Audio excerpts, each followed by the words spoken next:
आपका हमारे चैनल पर। आज हम आपके लिए अमरकांत जी की प्रसिद्ध कहानी ज़िंदगी और जोंक लेकर आए हैं। अगर आप हमारे चैनल पर नए हैं तो इसे लाइक कीजिए, शेयर कीजिए और सब्सक्राइब कीजिए। तो चलिए हम बढ़ते हैं अपनी कहानी पर, जिसका नाम है ज़िंदगी और जोंक। मोहल्ले में जिस दिन उसका आगमन हुआ, सवेरे तरकारी लाने के लिए बाजार जाते समय मैंने उसको देखा था।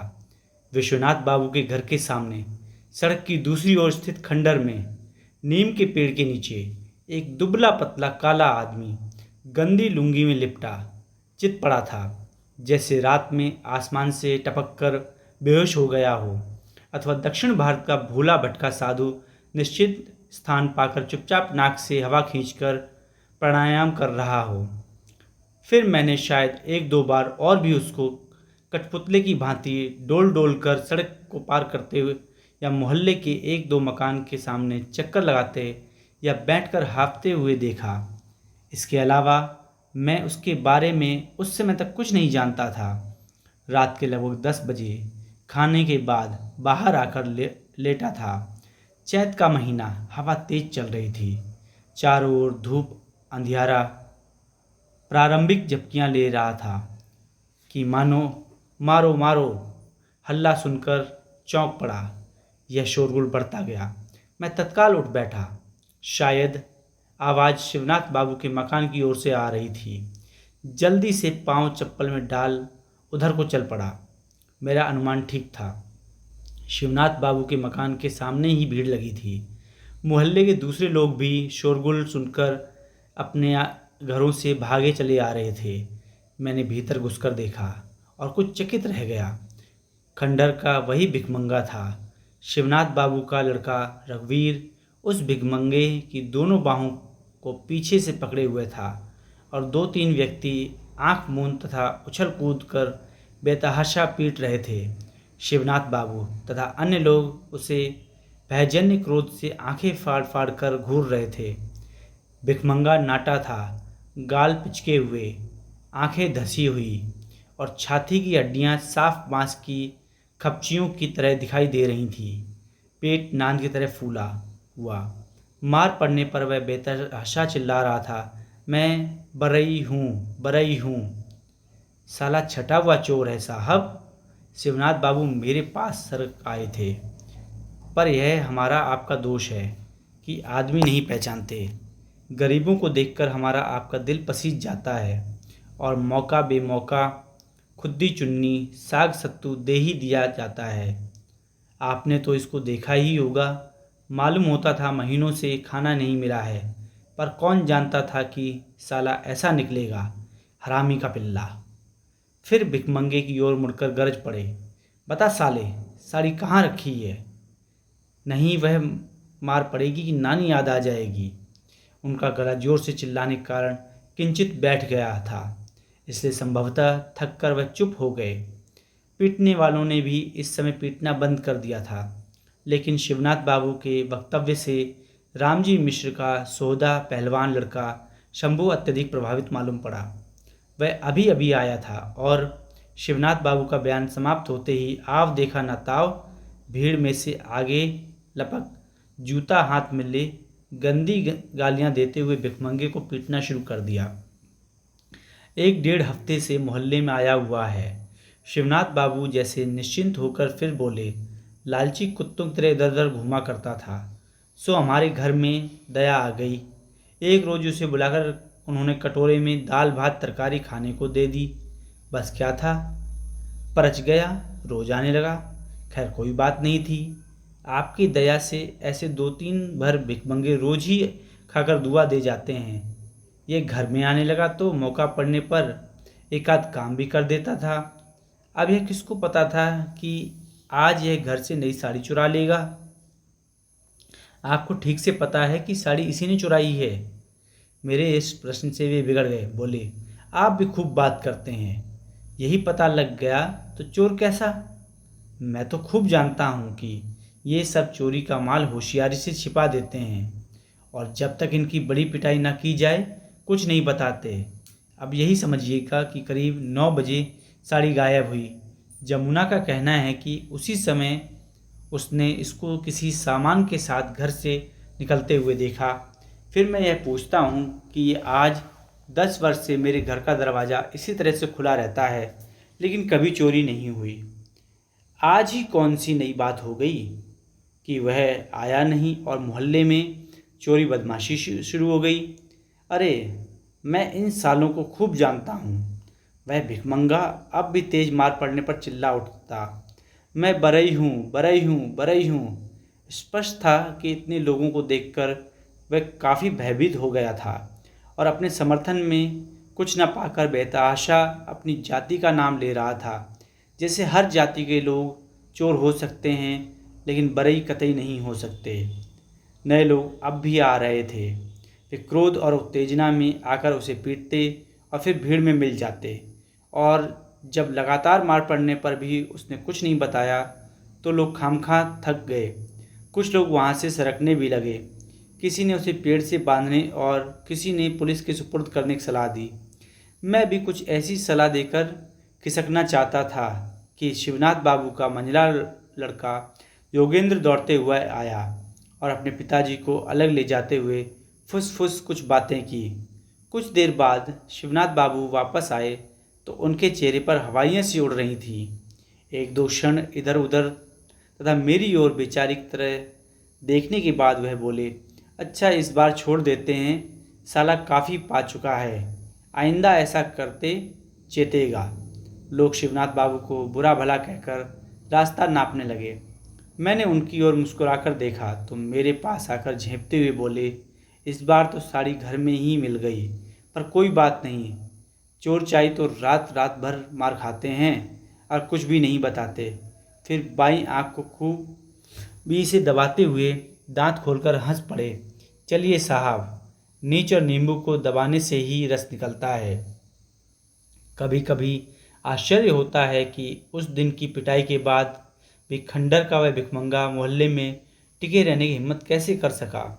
हो सकता है उसने सोचा हो कि निर्दोष छूट जाने के बाद मोहल्ले के लोगों का विश्वास और सहानुभूति उसको प्राप्त हो जाएगी और दूसरी जगह उसी अनिश्चितता का सामना करना पड़ेगा। चाहे जो हो, उसके प्रति मेरी दिलचस्पी अब और बढ़ गई।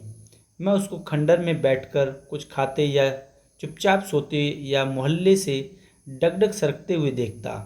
लोग अब उसको कुछ न कुछ दे देते। बचा हुआ, बासी या जूठा खाना पहले कुत्तों या गाय भैंसों को दिया जाता था, परंतु अब औरतें बच्चों को दौड़ा देती कि जाकर भिखमंगे को दे आएं। कुछ लोगों ने तो उसको कोई पहुंचा हुआ साधु महात्मा तक कह डाला और धीरे धीरे उसने खंडर का परित्याग कर दिया। आम सहानुभूति एवं विश्वास का आश्चर्यजनक लाभ उठाते हुए जब वह किसी न किसी उसारे या दालान में जमीन पर सोने बैठने लगा तो लोग उससे हल्के फुल्के काम भी लेने लगे। दया माया के मामले में शिवनाथ बाबू से पार पाना टेढ़ी खीर है, किंतु भिखमंगा उनके दरवाजे पर जाता ही न था। लेकिन एक दिन उन्होंने किसी शुभ मुहूर्त में उसे सड़क से गुजरते समय संकेत से अपने पास बुलाया और तिरछी नज़र से देखते हुए मुस्कुराकर बोले, देख बे, तूने चाहे जो भी किया, हमसे तो यह सब नहीं देखा जाता। दर दर भटकता रहता है, कुत्ते सुअर का जीवन जीता है। आज से इधर उधर भटकना छोड़ दे, आराम से यहीं रह, दोनों जून भरपेट खा। पता नहीं यह शिवनाथ बाबू के स्नेह से संभव हुआ या डर से, पर भिखमंगा उनके यहाँ स्थायी रूप से रहने लगा। उन्हीं के यहाँ उनका नामकरण भी हुआ। उसका नाम गोपाल था, लेकिन शिवनाथ बाबू के दादा का नाम गोपाल सिंह था, इसलिए घर की औरतों की जबान से वह नाम उतरता ही ना था। उन्होंने उसको रजुआ कहना आरंभ किया और धीरे धीरे यही नाम सारे मोहल्ले में प्रसिद्ध हो गया। किंतु रजुआ के भाग्य में बहुत दिनों तक शिवनाथ बाबू के यहाँ टिकना ना लिखा था। बात यह है कि मोहल्ले के लोगों को यह कतई पसंद ना था केवल दोनों जून भोजन पर रजुआ शिवनाथ बाबू की सेवा करे। जब भगवान ने उनके बीच एक नौकर भेजा ही है तो उस पर उनका भी उतना ही अधिकार था और उन्होंने मौका देखकर उसको अपनी सेवा करने का अवसर देना प्रारंभ कर दिया। वह शिवनाथ बाबू के किसी काम से जाता तो रास्ते में कोई ना कोई उसको पैसे देकर किसी काम की फरमाइश कर देता। यदि वह आनाकानी करता तो संबंधित व्यक्ति बिगड़ कर कहता, साला तू शिवनाथ बाबू का गुलाम है? वह क्या कर सकते हैं? मेरे यहाँ बैठकर खाया कर। वह क्या खिलाएंगे? बासी भात ही तो देते होंगे। रजुआ शिवनाथ बाबू से अब भी डरता था, इसलिए उनसे छिपकर वह अन्य लोगों का काम किया करता था, किंतु उसको पीटने का और व्यक्तियों को भी उतना ही अधिकार था। एक बार जमुनालाल के लड़के जंगी ने रजुआ से 3-4 आने की लकड़ी लाने के लिए कहा। रजुआ फौरन आने का वायदा करके चला गया, पर वह शीघ्र न आ सका क्योंकि शिवनाथ बाबू के घरों की औरतों ने इसे इस या उस काम में बांध रखा। बाद में जब वह जमुनालाल के यहाँ पहुँचा तो जंगी ने पहला काम यह किया कि 2 थप्पड़ उसके गाल पर जड़ दिए। फिर गरज कर बोला, सुअर, धोखा देता है? कह देता नहीं आऊँगा। अब आज मैं तुझसे दिन भर काम कराऊँगा, देखे कौन साला रोकता है। आखिर हम भी इस मोहल्ले में रहते हैं कि नहीं।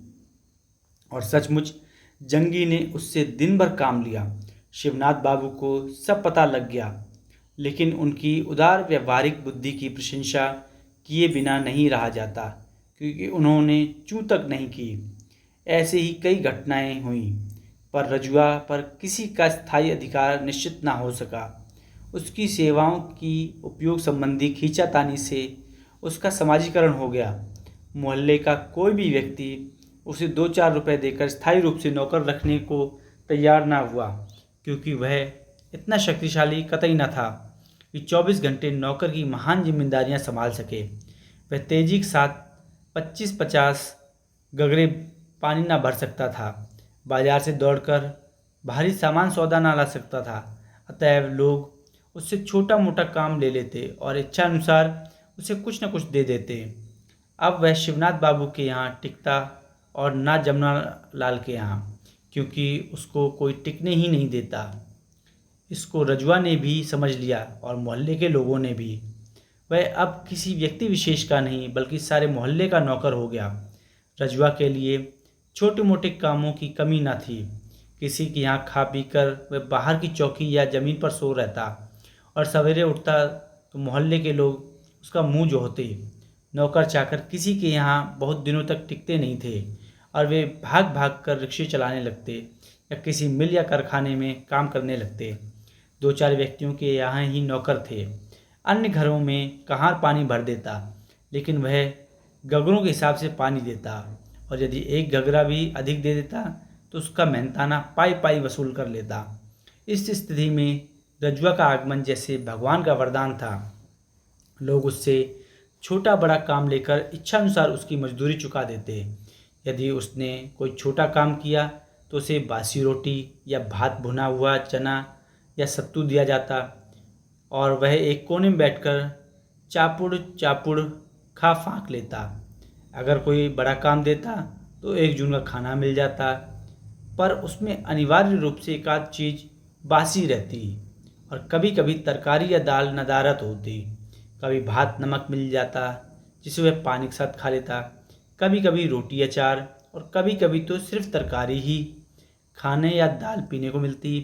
कभी खाना ना होने पर 2-4 पैसे मिल जाते, या मोटा पुराना कच्चा चावल या दाल या 4-6 आलू।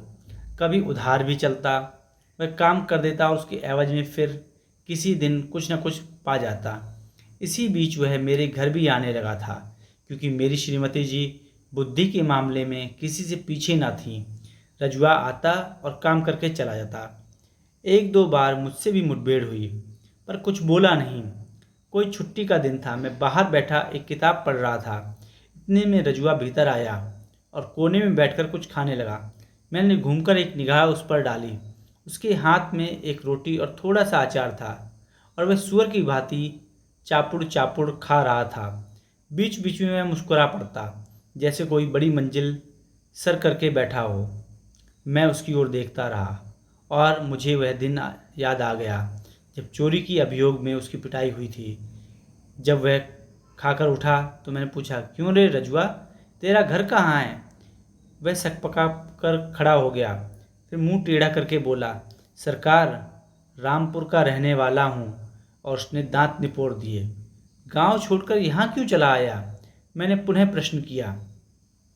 क्षण भर वह असमंजस में मुझे खड़ा देखता ताकता रहा, फिर बोला, पहले रसड़ा में था मालिक। मैंने रामपुर से सीधे बलिया आना कोई अपराध हो उसके लिए संभवतः क्यों का कोई महत्व नहीं था। जैसे गांव छोड़ने का जो भी कारण हो वह अत्यंत सामान्य और स्वाभाविक था, और वह ना उसके बताने की चीज़ थी और ना किसी की समझने की। रामपुर में कोई है तेरा? मैंने एक दो क्षण उसको गौर से देखने के बाद दूसरा सवाल किया। नहीं मालिक, बाप और दो बहनें थी, ताउन में मर गईं। वह फिर दांत निपोरकर हंस पड़ा। उसके बाद मैंने प्रश्न नहीं किया, हिम्मत नहीं हुई। वह फौरन वहाँ से सरक गया। मेरा हृदय कुछ अजीब सी घृणा से भर उठा। उसकी झोपड़ी किसी हलवाई की दुकान पर दिन में लटकते काले गैस लैंप की भांति हिल डुल रही थी। हाथ पैर पतले, पेट पर अब भी हड्डियों की तरह फूला हुआ, सारा शरीर निहायत गंदा एवं घृणित। मेरी इच्छा हुई जाकर बीवी से कह दूं, इससे काम ना लिया करो, यह रोगी। फिर टाल गया, क्योंकि इससे मेरा ही घाटा था। मैं जानता था कि नौकरों की कितनी किल्लत थी और रजुआ के रहने से इतना आराम हो गया था कि हर पहली या दूसरी तारीख को राशन, मसाला आदि खरीद कर महीने भर के लिए निश्चिंत हो जाता। इनखिलाफ जिंदाबाद, महात्मा गांधी की जय। कुछ महीने बाद एक दिन जब मैं अपने कमरे में बैठा था, मुझे रजुआ के नारे लगाने की, फिर ही हंसने की आवाज़ सुनाई दी। मैं चौंका और मैंने सुना, आंगन में पहुंचकर वह जोर से कह रहा है, मलिकाइन, थोड़ा नमक होगा? रामबली मिसिर के यहाँ से रोटियां मिल गई हैं, दाल बनाऊंगा। मेरी पत्नी चूल्हे चौके में लगी हुई थी। उसने कुछ देर बाद उसको नमक देते हुए पूछा, रजुआ सच बताना, तुझे नहाए हुए कितने दिन हो गए? खिचड़ी की खिचड़ी नहाता हूँ ना मलिकाइन जी, मैं नमक लेकर बोला और हंसते हुए भाग गया। मैं कमरे में बैठा यह सब सुन रहा था। संभवतः उसको मेरी उपस्थिति का ज्ञान न था, अन्यथा वह ऐसी बात ना करता। लेकिन यह साफ थी कि अब वह मोहल्ले में जम गया। उसको खाने पीने की चिंता नहीं, इतना ही नहीं, वह मोहल्ले भर से शय पा रहा है। लोग अब उससे हंसी मजाक भी करने लगे और उसे मारे पीटे जाने का किंचित मात्र भी भय नहीं। अवश्य यही बात थी कि और वह स्थिति में परिवर्तन से लाभ उठाते हुए ढीठ हो गया था। इसलिए उसने अपने आगमन की सूचना देने के लिए राजनीतिक नारे लगाने थे, जैसे वह कहना चाहता हो कि मैं हंसी मजाक का विषय हूँ, लोग मुझसे मजाक करें, जिससे मेरे हृदय में हिम्मत और ढाढ़स बंधे। मुझे बड़ा ही आश्चर्य हुआ, लेकिन कुछ दिन बाद मैंने उसकी एक और हरकत देखी जिससे मेरे अनुमान की पुष्टि होती थी। सायंकाल दफ्तर से आ रहा था कि जीवतराम के गोले के पास मैंने रजुआ की आवाज़ सुनी। पतिया की स्त्री बर्तन मांज रही थी। उसके पास खड़ा रजुआ टेढ़ा मुंह करके बोल रहा था, सलाम हो भौजी, समाचार है ना? अंत में बेमतलब ही हंसने लगा। पतिया की बहू ने थोड़ी मुस्की काटते हुए सुनाया, दूर हो पापी, समाचार पूछने का तेरा ही मुंह है, चला जा, नहीं तो झूठ की काली हांडी मारकर वह मारूंगी ना कि सारी लफंगाई। यहाँ उसने एक गंदे मुहावरे का इस्तेमाल किया, लेकिन मालूम पड़ता है कि रजुआ इतने से ही खुश हो गया, क्योंकि वह मुंह फैलाकर हंस पड़ा और फिर तुरंत उसने 2-3 बार सिर को ऊपर झटका देते हुए ऐसी किलकारी लगाई जैसे घास चरता हुआ गधा अचानक सिर उठाकर ढींचू ढींचू कर उठाता है। फिर तो यह उसकी आदत सी होगी। सारे मोहल्ले की छोटी जाति की औरतों से उसने भौजाई का संबंध जोड़ लिया। उसको देखते वह कुछ हल्की फुल्की छेड़खानी कर देता, तब वह गधे की भांति ढींचू ढींचू कर उठता। कुएं पर पहुंचकर वह किसी औरत को कनखी से निहारता, अंत में पूछ बैठता, यह कौन है? अच्छा, बड़की भौजी हैं, सलाम भौजी, सीताराम सीताराम, राम राम जपना पराया माल अपना। इतना कह वह दुष्टतापूर्वक हंस पड़ता। वह किसी काम से जा रहा होता, पर रास्ते में किसी औरत को बर्तन मांजने या अपने दरवाजे पर बैठे हुए या कोई काम करते देख लेता तो 1-2 मिनट के लिए वहां पहुंच जाता। बेहा की तरह हंसकर कुशल क्षेम पूछता और अंत में खिड़की गाली सुनकर किलकारियाँ मारता हुआ वापस चला जाता। धीरे धीरे वह इतना सहक गया कि नीची जाति की किसी जवान स्त्री को देखकर, चाहे वह जान पहचान की हो या ना, दूर से ही हिचकी देकर किलकने लगता। मेरी तरह मोहल्ले के अन्य लोगों ने भी उसके इस परिवर्तन पर गौर किया था और संभवतः इसी कारण लोग उसे रजुआ से रजुआ साला कहने लगे। अब कोई बात कहनी होती, कितनी गंभीर काम के लिए पुकारना होता, लोग उसे रजुआ साला कहकर बुलाते और अपने काम की फरमाइश करके हंस पड़ते। उनकी देखा देखी लड़के भी ऐसा करने लगे, जैसे साला कहे बिना रजुआ का कोई अस्तित्व ही ना हो। इससे रजुआ भी बड़ा प्रसन्न था, जैसे उसके जीवन की अनिश्चितता कम हो रही हो और उस पर अचानक कोई संकट आने की संभावना संकुचित होती जा रही हो। और अब लोग उसे चिढ़ाने भी लगे, क्यों बे रजुआ साला, शादी करेगा? लोग उसे छेड़ते। रजुआ उनकी बातों पर खी हंस पड़ता और फिर अपनी आदत के अनुसार सिर को ऊपर की ओर 2-3 बार झटके देता हुआ तथा मुंह से ऐसी हिचकी की आवाज़ निकालता हुआ जो अधिक कड़वी चीज़ खाने पर निकलती है, चलता बनता। वह समझ गया था कि लोग उसे देखकर खुश होते हैं और अब वह सड़क पर चलते ही, गली से गुजरते, घर में घुसते, काम की फरमाइश लेकर घर से निकलते और कुएं पर पानी भरते समय जोरों से चिल्लाकर उस समय के प्रचलित राजनीतिक नारे लगाता या कभी की कोई गलत सलत बानी बोलता या किसी सुनी हुई कविता या दोहे की 1-2 पंक्तियां गाता। ऐसा करते समय वह किसी की ओर देखता नहीं, बल्कि टेढ़ा मुंह करके जमीन की ओर देखता, मुंह फैलाकर हंसे जाता, जैसे वह दिमाग की आंखों से देख रहा हो। उसकी हरकतों को बहुत से लोग देख सुनकर प्रसन्न हो रहे हैं। सायंकाल दफ्तर से आने और नाश्ता पानी करने के बाद मैं हवाखोरी करने निकल जाता हूँ। रेलवे लाइन पकड़कर बांसडीह की ओर जाना सबसे अच्छा लगता है। सरयू पार करके गंगा जी के किनारे घूमना टहलना कम आनंददायी नहीं है, लेकिन उसमें सबसे बड़ी कठिनाई यह है कि बरसात में दोनों नदियाँ बढ़कर समुद्र का रूप ले लेती हैं और जाड़े में इतने दलदल मिलते हैं कि जाने की हिम्मत नहीं होती है। लेकिन कभी कभी ऐसा भी होता है कि मुझे देर हो जाती है या अधिक चलने फिरने की कोई इच्छा नहीं होती और स्टेशन के प्लेटफॉर्म का चक्कर लगाकर वापस लौट आता हूँ। 15-20 दिन के बाद एक दिन सायंकाल स्टेशन के प्लेटफॉर्म पर टहलने लगा। स्टेशन के फाटक से प्लेटफॉर्म पर आने के बाद मैं बाईं तरफ जीआरपी की चौकी की ओर बढ़ रहा था, किंतु कुछ कदम ही चला था कि मेरा ध्यान रजुआ की ओर गया, जो मुझसे कुछ दूर आगे था। वह भी उधर ही जा रहा था। मुझे कुछ आश्चर्य नहीं हुआ, क्योंकि शहर के काफ़ी लोग दिशा मैदान के लिए कटहर नाला जाते थे, जो स्टेशन के पास ही बहता है, और धीरे धीरे चलने लगा। पर रजुआ कटहर नाला नहीं गया, बल्कि जीआरपी की चौकी के पास कुछ ठिठक कर खड़ा हो गया। अब मुझे कुछ आश्चर्य हुआ, क्या यह किसी मामले में पुलिस वालों के चक्कर में आ गया है? मेरी समझ में कुछ ना आया और मैं उत्सुकतावश में तेज चलने लगा। आगे बढ़ने पर स्थिति कुछ समझ में आने लगी। चौकी के सामने एक बेंच पर बैठे पुलिस के 2-3 सिपाही कोई हंसी मजाक कर रहे थे और उनसे थोड़ी ही दूरी पर नीचे एक नंगी औरत बैठी हुई थी।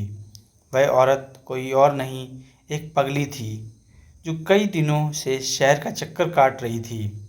उसको मैंने कई बार चौक में तथा एक बार सरयू के किनारे देखा था। उसकी उम्र लगभग 30 वर्ष की होगी। वह बदसूरत, काली तथा निहायत गंदी थी।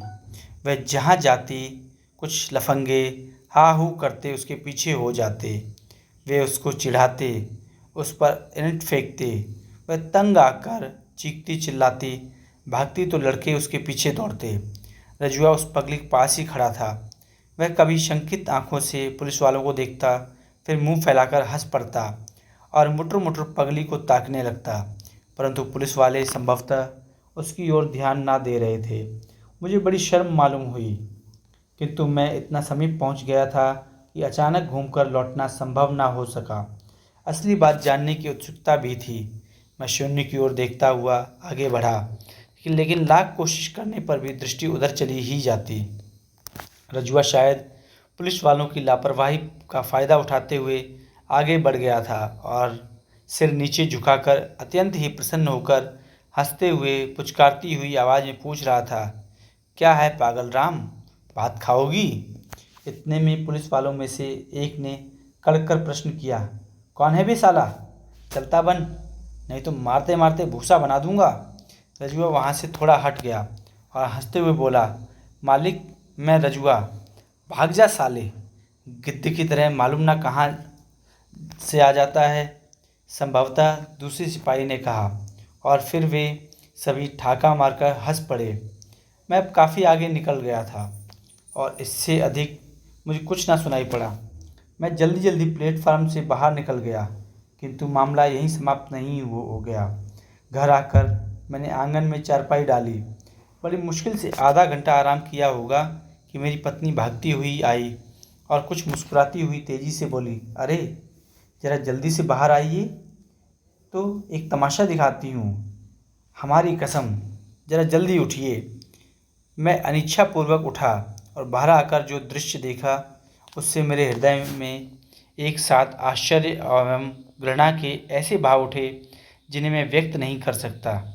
रजुआ स्टेशन की नंगी पगली के आगे आगे आ रहा था। पगली कभी इधर उधर देखने लगती या खड़ी हो जाती तो रजुआ पीछे होकर पगली की उंगलियां पकड़कर थोड़ा आगे हो जाता, फिर उसे छोड़कर थोड़ा आगे चलने लगता तथा पीछे घूमकर पगली से कुछ कहता। इसी तरह वह पगली को सड़क की दूसरी ओर स्थित क्वार्टरों की छत पर ले गया। वे क्वार्टर मेरे मकान के सामने दूसरी पटरी पर बने थे और वे एक दूसरे से सटे थे। उनकी छतें खुली थी और उन पर मोहल्ले के लोग जाड़े में धूप लिया करते थे। गर्मी में रात को लावारिस लफंगे सोया करते थे। तभी रजुआ नीचे उतरा, किंतु पगली उसके साथ ना थी। हम लोग उत्सुकता बढ़ गई थी कि देखी वह आगे क्या करता है। हम लोग वहीं खड़े रहे और रजुआ तेजी से स्टेशन की ओर गया तथा कुछ ही देर में वापस आ गया। इस बार उसके हाथ में एक दोना था। दोना लेकर वह ऊपर चढ़ गया। हम समझ गए कि वह पगली को खिलाने के लिए बाजार से कुछ लाया है। इसके बाद 2-3 दिन तक रजुआ को मैंने मोहल्ले में नहीं देखा। उस दिन की घटना से हृदय में एक उत्सुकता बनी हुई थी। इसलिए एक दिन मैंने अपनी पत्नी से पूछा, क्या बात है, रजुआ आजकल दिखाई नहीं देता, अब यहाँ नहीं आता क्या? पत्नी ने थोड़ा चौंक कर उत्तर दिया, अरे आपको नहीं मालूम, उसको किसी ने बुरी तरह से पीट दिया है और वह बरन की बहू के यहाँ पड़ा हुआ है। क्यों, क्या बात है? मैंने अपनी उत्सुकता प्रकट करते किए बिना धीमे स्वर में पूछा। पत्नी ने मुस्कुराकर बताया, अरे वही बात है, रजुआ उस पगली को छत पर छोड़ नरसिंह बाबू के यहाँ काम करने लगा। नरसिंह बाबू की स्त्री बताती है कि वह उस दिन बड़ा गंभीर था और काम करते करते चहककर जैसे किलकारी मारता है वैसे नहीं करता था। उसकी तबीयत काम में नहीं लगती थी। वह एक काम करता और मौका देखकर कोई बहाना बनाकर क्वार्टर की छत पर जाकर पगली का समाचार ले आता। नरसिंह बाबू की स्त्री ने जब उसे खाना दिया तो उसने वहाँ भोजन नहीं किया, बल्कि खाने को एक कागज़ में लपेटकर अपने साथ लेता गया। उसने वह खाना खुद थोड़े खाया, बल्कि उसको वह ऊपर छत पर ले गया। रात के करीब 11 बजे की बात है। रजुआ जब ऊपर पहुंचा तो देखा कि पगली के पास कोई दूसरा सोया है। उसने आपत्ति की तो उसको उस लफंगे ने खूब पीटा। पगली को लेकर कहीं दूसरी ओर चला गया। तुम्हें यह सब कैसे मालूम हुआ? मेरा हृदय एक अनजान क्रोध से भर गया था। बरन की बहू बता रही थी, पत्नी ने उत्तर दिया और अकारण ही हंस पड़ी। बहुत दिन हो गए थे, गर्मी का मौसम था और भयंकर लू चलना प्रारंभ हो गई थी। छत पर मार खाने के 4-5 दिन बाद रजुआ फिर मोहल्ले में आकर काम करने लगा था, लेकिन उसमें एक ज़बरदस्त परिवर्तन हुआ कि उसका स्त्रियों के साथ छेड़खानी करके गधे की भांति हिचकना किलकाना बंद हो गया। रजुआ ने आजकल दाढ़ी क्यों रख छोड़ी है? मैंने पत्नी से पूछा। रजुआ की बात छिड़ने पर मेरी बीवी अवश्य हंस देती। मुस्कुराकर उसने उत्तर दिया, आजकल वह भगत हो गया है। बरन की बहू को उसके द्युत की सजा देने को उसने दाढ़ी बढ़ा ली है और रोजाना शनिचरी देवी पर जल चढ़ाता है। मेरे प्रश्नसूचक दृष्टि से देखने पर पत्नी ने अपनी बात स्पष्ट की। बात यह है कि रजुआ पिछले महीनों से रात को बरन की बहू के यहाँ ही सोता था और उसने बुआ का रिश्ता भी उससे जोड़ लिया।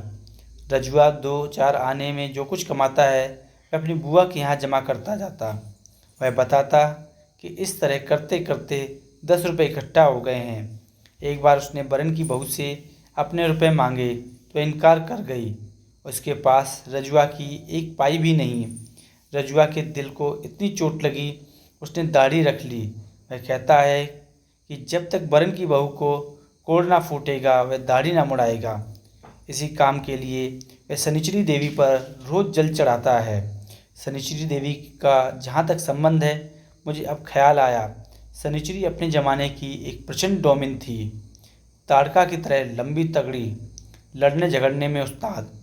वह किसी से नहीं डरती थी और नित्य ही किसी न किसी से मोर्चा लेती थी। एक बार किसी लड़ाई में एक डोम ने शनिचरी की खोपड़ी पर एक लठ जमा दिया था जिससे उसका प्राणांत हो गया। लेकिन 1-1.5 हफ्ते बाद ही उस डोम के चेचक निकल आई और वह मर गया। लोगों ने उसकी मृत्यु का कारण शनिचरी का प्रकोप समझा। डोमों ने श्रद्धा से उसका चबूतरा बनवा दिया। तब से वह छोटी जातियों में शनिचरी माता या शनिचरी देवी के नाम से प्रसिद्ध हो गई थी। मैंने कुछ नहीं बोला, लेकिन पत्नी ने संभवतः कुछ उदास स्वर में कहा, उसको आजकल थोड़ा बुखार रहता है। उसका विश्वास है कि बरन की बहू ने उस दिन उस पर जानू टोना कर दिया। वह कहता है शनिचरी बहुत चलती देवी है। अरे 1 महीने में ही बरन की बहू कोढ़ से फूट फूट कर मरेगी। पता नहीं उसका ज्वर टूटा कि नहीं। मैंने जानने की कोशिश भी नहीं की। बीमार तो वह सदा ही का था। सोचा शायद उतर गया हो, क्योंकि काम तो वह उसी तरह कर रहा था। हाँ, बीच में उसके चेहरे पर जो चुस्ती और खुशी चमक चमक उठती वह तिरोहित हो गई थी। ना वह उतना चहकता था, ना उतना बोलता। अपेक्षाकृत वह अधिक गंभीर और सुस्त हो गया। उसकी रुचि धर्म की ओर मुड़ गई और शनिचरी देवी की मन्नत मानते वह अच्छा भला भगत बन बैठा। मेरे घर के सामने सड़क की दूसरी ओर क्वार्टर में एक पंडित जी रहते हैं। यूँ तो वह लकड़ियाँ बेचते हैं, लेकिन साथ साथ सत्तू नमक तेल वगैरह भी रखते हैं। फलस्वरूप उनके यहाँ इक्के तांगे वालों और गाड़ी वालों की भीड़ लगी रहती है। पंडित जी के यहाँ से सत्तू लेकर अपनी भूख मिटाते हैं और उनकी दुकान के छायादार नीम के नीचे 5-10 मिनट विश्राम करते हुए ठट्ठा मजाक भी करते हैं। रात को वही उनकी मजलिस लगती है। उस रात गर्मी इतनी थी कि आंगन में दम घुटा जा रहा था। मैं खाने के पश्चात चारपाई को घसीटते हुए लगभग सड़क के किनारे ले गया। उमस तो यहाँ भी थी, पर अपेक्षाकृत शांति मिली। मुझे लेटे हुए अभी 2-4 मिनट ही बीते होंगे कि पंडित जी की दुकान से आती हुई आवाज़ सुनाई पड़ी। तो का हो रज्जू भगत, गोसाई जी कह रहे कि महावीर जी समुंदर में कूदते तो ताड़का महारानी का कहती है।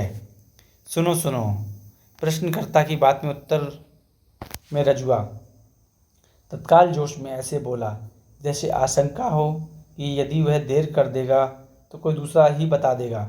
बजरंगबली बड़े जबर थे। वह समुंदर में कुछ दूर तैर लेते हैं तो उनको ताड़ता महारानी मिलती हैं। ताड़ता महारानी अपना रूप दिखाती हैं तो बजरंगबली किससे कम हैं। ये मियाँ एड़े तो हम तुमसे ड्योड़े। बजरंगबली भी उतने ही बड़े हो जाते हैं। इससे बाद ताड़का महारानी के कान के बाहर निकल आते हैं। तो ए रज्जू भगत, गानी महात्मा भी तो जेल में निकल आते हैं, किसी दूसरे ने पूछा। रजुआ ने और ज़ोर से बताया, सुनो सुनो, गानी महात्मा को सरकार जब जेल में डाल देती है तो एक दिन क्या होता है कि सभी सिपाही प्यादा के होते हुए कि गानी महात्मा जेल से निकल आते हैं और सबकी आंखों पर पट्टी बंधी रह जाती है। गानी महात्मा 7 समुद्र पार करके जब दिल्ली पहुंचते हैं तो सरकार उन पर गोली चलाती है। गोली गांधी महात्मा की छाती पलटकर 100 टुकड़े हो जाती है और गांधी महात्मा आसमान में उड़कर गायब हो जाते हैं। इसके पूर्व गांधी महात्मा की मृत्यु का ऐसा दिलचस्प किस्सा मैंने कभी नहीं सुना था। यद्यपि गांधी जी की हत्या हुए 4 वर्ष गुजर गए थे, उसकी दाढ़ी जैसे जैसे बढ़ती गई, रजुआ के धर्म प्रेम का समाचार भी फैलता गया। निचले तबके के लोगों में अब रज्जू भगत के नाम से पुकारा जाने लगा। बड़े लोगों में कोई भी कोई हंसी मजाक में उसके नाम का इस तरह संबोधित करता, लेकिन उसके कहने पर वह शर्माकर हंसते हुए चला जाता। पर छोटी जातियों के समाज में वह कुछ न कुछ ऐसी गुजरता जो सबसे अलग होती। अक्सर उसकी मजलिसें रात को पंडित जी की दुकान के आगे जमती। रजुआ उनसे राम सीता जी की चर्चा करता, भूत प्रेत बरमडी के महत्व का प्रकाश डालता और झाड़ फूंक मंत्र जप की महत्ता समझाता। वे नाना प्रकार की शंकाएं प्रकट करते और रजुआ उनका समाधान करता। लेकिन इतनी धार्मिक चर्चाएं करने, शनिचरी देवी पर जल चढ़ाने तथा दाढ़ी रखने के बावजूद उसकी मनोकामना पूरी ना हुई। शाम को दफ्तर से लौटा ही था कि बीवी ने चिंतातुर स्वर में सूचना दी, अरे जानते नहीं, रजुआ को हैजा हो गया है। उन दिनों गर्मी अपनी चरम सीमा पर थी और गड्ढे तथा बम पुलिस की गली में, जो शहर के अत्यधिक गंदे स्थान थे, हैजे की कई घटनाएं हो गई थीं। मुझे आश्चर्य नहीं हुआ, क्योंकि रजुआ को हैजा ना होता तो और किसको होता। जिंदा है या मर गया? मैंने उदासीन स्वर में पूछा। मेरी पत्नी ने अफसोस प्रकट करते हुए कहा, क्या बताएं, मेरा दिल छटपटाकर रह गया। वहीं खंडर में पड़ा हुआ है, क्या दस्त पे पस्त हो गया है। लोग बताते हैं कि आध एक घंटे में मर जाएगा। कोई दवा दारू नहीं हुई है। कौन उसका सगा बैठा है जो दवा दारू करता? शिवनाथ बाबू के यहाँ काम कर रहा था, पर जहाँ उसको एक के हुई, उन लोगों ने उसके अपने यहाँ से खदेड़ दिया। फिर रामजी मिश्र के उसारे में जाकर बैठ गया, लेकिन जब उन लोगों को पता लगा कि उन्होंने भी भगा दिया। इसके बाद वह किसी के यहाँ नहीं गया, खंडर में पेड़ के नीचे पड़ गया। मैंने जैसे व्यंग किया, तुमने अपने यहाँ क्यों नहीं बुला लिया? पत्नी को यह आशा नहीं थी मैं ऐसा प्रश्न करूँगा, इसलिए स्तंभित होकर मुझे देखने लगी। अंत में बिगड़ कर बोली, मैं उसे यहाँ बुलाती। कैसी बात करते हैं आप? मेरे भी बाल बच्चे हैं, भगवान ना करे उनको कुछ हो गया। मैं हंस पड़ा, फिर उठ खड़ा हुआ। जरा देखाऊं, दरवाजे की ओर बढ़ता हुआ बोला, आपके पैरों पड़ती हूँ, उसका छुएगा नहीं और झटपट चले आइएगा। पत्नी गिड़गिड़ाने लगी। जब मैं खंडर में पहुंचा तो 2-3 व्यक्ति सड़क के किनारे खड़े होकर रजुआ को निहार रहे थे। वे मोहल्ले के नहीं, बल्कि रास्ते चलते मुसाफिर थे, जो रजुआ की दशा देखकर अकर्मण्य दया एवं उत्सुकता से वहां खड़े हो गए थे। रजुआ, मैंने निकट पहुंचकर पूछा, लेकिन उसको किसी बात की सुध-बुध ना थी। वह पेड़ के नीचे एक गंदे अगोछे पर पड़ा हुआ था और उसका शरीर कै दस्त से लथपथ था। उसकी छाती की हड्डियों और उभर आई थी, पेट तथा आंखें धंस गई थी और गालों में गड्ढे बन गए थे। उसकी आंखों के नीचे भी गहरे काले गड्ढे दिखाई दे रहे थे और उसका मुंह कुछ खुला हुआ। पहले देखने में ऐसा मालूम होता था कि वह मर गया है, लेकिन उसकी सांसें धीमे धीमे चल रही थीं। मैं कुछ निश्चय न कर पाया क्या किया जाए कि मालूम नहीं कहाँ से शिवनाथ बाबू मेरी बगल में आकर खड़े हो गए और धीरे से उन्होंने अपनी सम्मति भी प्रकट की। ही कांट सर्वाइवर, यह बच नहीं सकता। मैंने तेज दृष्टि से उनको देखा। शिवनाथ बाबू पर तो मुझे गुस्सा आ ही रहा था, लेकिन अपने ऊपर भी कम झुंझलाहट ना थी। कभी जी होता कि जाकर घर बैठूं, जब लोगों को मतलब नहीं कि मुझे क्या पड़ी है, लेकिन उसे यूं ही अपनी आंखों के सामने मरता हुआ नहीं देखा जाता था। पर मैं उसका इलाज भी क्या करवा सकता था? मैं लगभग 100 रुपये वेतन पाता था। इसके अलावा महीने का अंतिम सप्ताह था। मेरे पास एक भी पाई नहीं थी, पर उसे अस्पताल भी तो भिजवाया जा सकता है। अचानक मन में विचार कौंधा। मेरी झुंझलाहट जैसे अचानक दूर हो गई और मैं घूमकर तेज़ी से अस्पताल रवाना हो गया। अस्पताल पहुंचकर मैंने संबंधित अधिकारियों को सूचित किया। वहां से अस्पताल की मोटर गाड़ी पर बैठकर मैं स्वयं साथ आया। रजवा की सांसें अब भी चल रही थीं।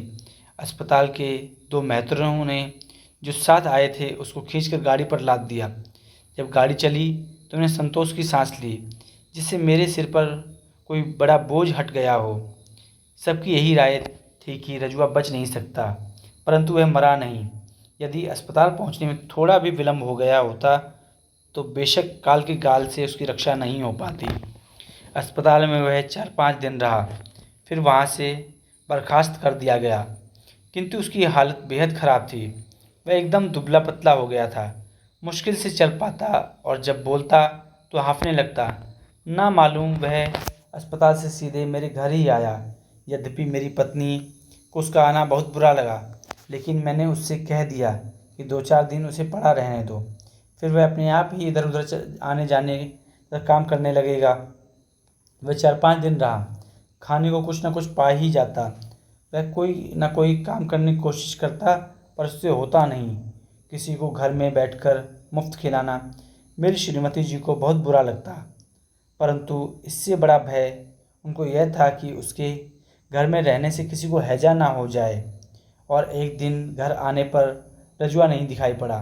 पूछने पर बीवी ने बताया कि वह अपनी तबीयत से पता नहीं कब चला गया। वह कहीं गया ना था, बल्कि मोहल्ले में ही था, लेकिन अब वह बहुत कम दिखाई पड़ता। मैंने उसको 1-2 बार सड़क पर पैर घिसट घिसट कर जाते हुए देखा। संभवतः वह अपना पेट भरने के लिए कुछ न कुछ करने का प्रयत्न कर रहा था। और फिर एक दिन मैंने उसे खंडर में पुनः पड़ा पाया। शिवनाथ बाबू अपने दरवाजे पर बैठकर अपने शरीर में तेल मालिश करा रहे थे। मैंने उनसे जाकर नमस्कार करते हुए प्रश्न किया, रजुआ खंडर में क्यों पड़ा हुआ है? उसे फिर हैजा हुआ है क्या? शिवनाथ बाबू बिगड़ गए। गोली मारिए साहब, आखिर कोई कहाँ तक करे? अब साले को खुजली हुई है, जहाँ जाता है खुजलाने लगता है। कौन उससे काम कराए? फिर काम भी तो वह नहीं कर सकता। साहब, अभी तो 3 रोज की बात है, मैंने कहा 1 गगरा पानी ला दो। गया जरूर, लेकिन कुएं से उतरते समय गिर गए बच्चू। पानी तो खराब हुआ ही, गगरा भी टूट पिचक गया। मैंने तो साफ साफ कह दिया कि मेरे घर के अंदर पैर ना रखना, नहीं तो पैर तोड़ दूंगा। गरीबों को देखकर मुझे भी दया माया सताती है, पर अपना भी तो देखना है। मैं कुछ नहीं बोला और चुपचाप घर लौट आया। इस बार मेरी हिम्मत नहीं हुई कि जाकर उसे देखूं या उससे हालचाल पूछूं। घर आकर मैंने पत्नी से पूछा, तुमने रजुआ से कुछ कहा सुना तो नहीं था? मुझे शक था कि बीवी ने ही उसको भगा दिया होगा और इसलिए वह मेरे घर नहीं आता।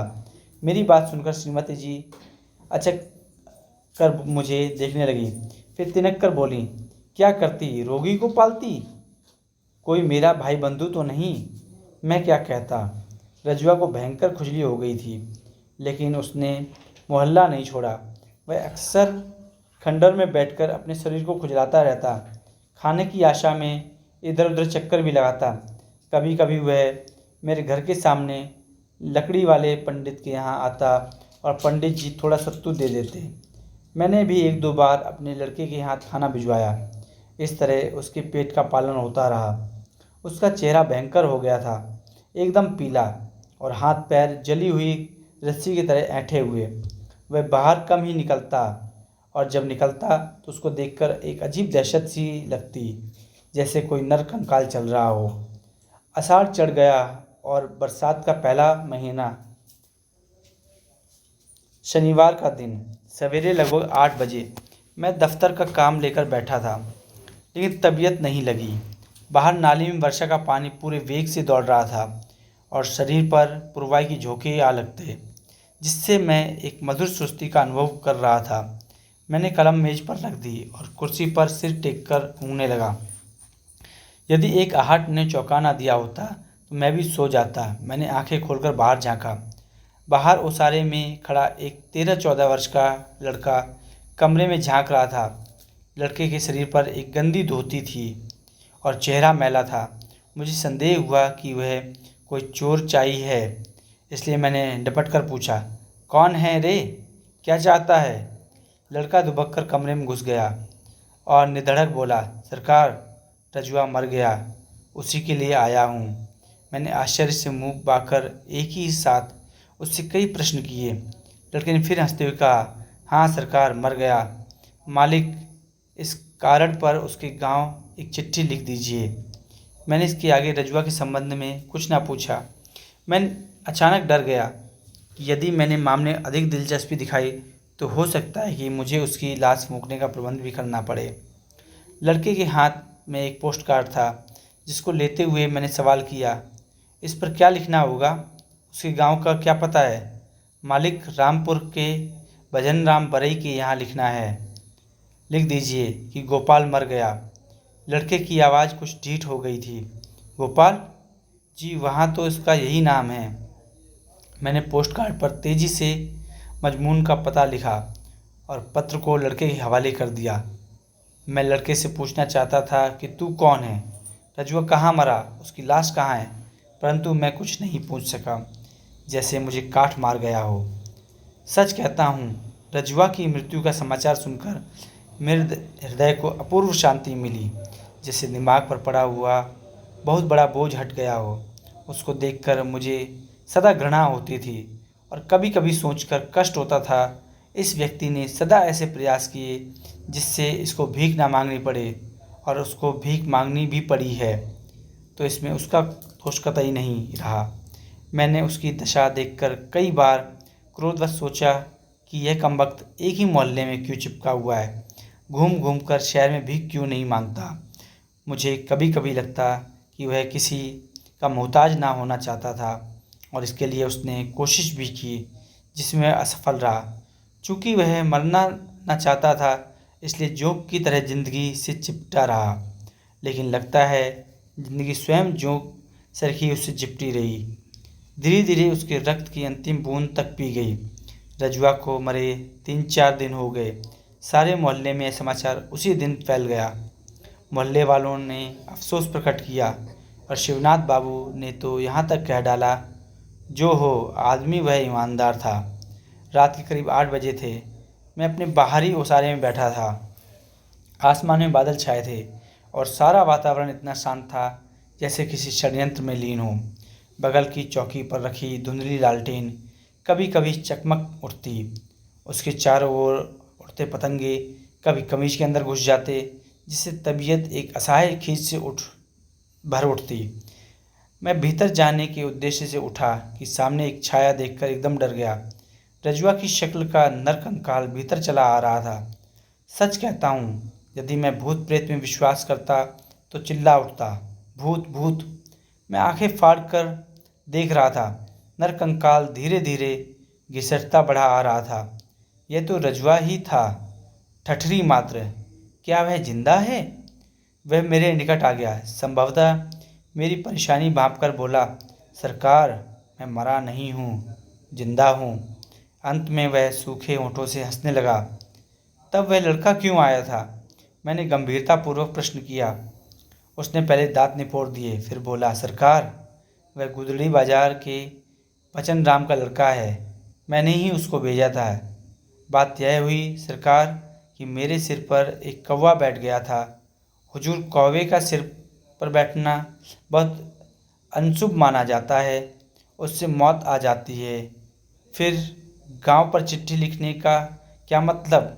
मेरी समझ में कुछ भी ना आया।